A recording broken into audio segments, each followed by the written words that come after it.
High বন্ধুরা, সবাই কেমন আছো? আজকে আর একটা রান্না তোমাদের সঙ্গে শেয়ার করি। এখানে আমি মশলাতে নিয়ে নিয়েছি বড় সাইজের 3টে পেঁয়াজ, মানে ঝাল যে যেমন খাবে সেরকম, কাঁচা লঙ্কা, তারপরে রসুন আর আদা। এখানে নিয়ে নিয়েছি টমেটো, নিয়ে নিয়েছি 2টো, এখানে নিচে আছে দেখা যাচ্ছে না।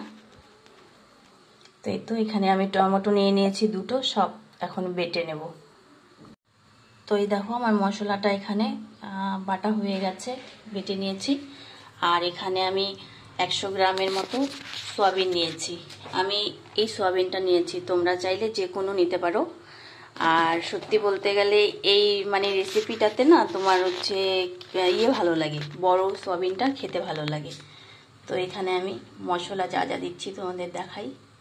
এখানে হলুদও একটু পরিমাণ বেশিই লাগে, একদম খেতে মাংসর মতো লাগবে। আমি কিন্তু সয়াবিনটাকে ভিজিয়ে নিয়েছি গরম জলে, সুন্দর করে ধুয়ে নিয়েছি। জিরে গুঁড়ো, হলুদ গুঁড়ো দিয়ে দিলাম। এই যে আমি জিরেটা বাটিনি।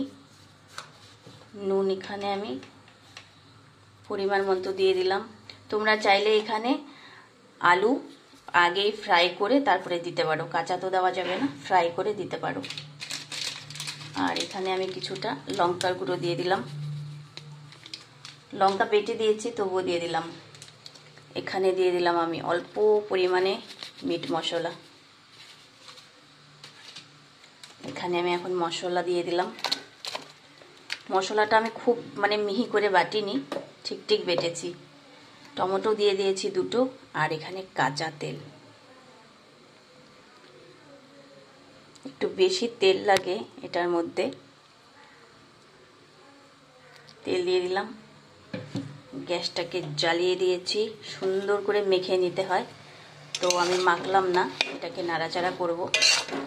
আর ঢেকে ঢেকে রান্না হবে এটা। একবার রান্না করে খেয়ে দেখবে, সত্যি সত্যি খুব টেস্টি হয় এই রান্নাটা। সুন্দর করে মেখে নিলে আরও বেশি ভালো হয়। তো আমি মাখলাম না, না মাখলে ভালো লাগে না। দাঁড়াও একটু মেখে নিই সুন্দর করে। আমি এখানে খুব সুন্দর করে মেখে বসিয়ে দিয়েছি। আর মশলা যে বেটেছি সেটার মধ্যে একটু হাত ধুয়ে জল দিয়ে দিয়েছি, বেশি একটা দিইনি। এখন এটাকে ঢেকে ঢেকে রান্না করলে তোমার হচ্ছে হয়ে যাবে তাড়াতাড়ি। আমি একটু ঢেকে ঢেকে রান্না করি। আর তোমরা চাইলে আলুও দিতে পারো এর মধ্যে, আর খুব টেস্ট হয় খেতে। একবার বানিয়ে দেখবে, খুব ভালো লাগবে। তো দেখো এখানে আমার কমপ্লিট হয়ে গেছে। এরকম নামালে হয়ে যাবে মাখা মাখা।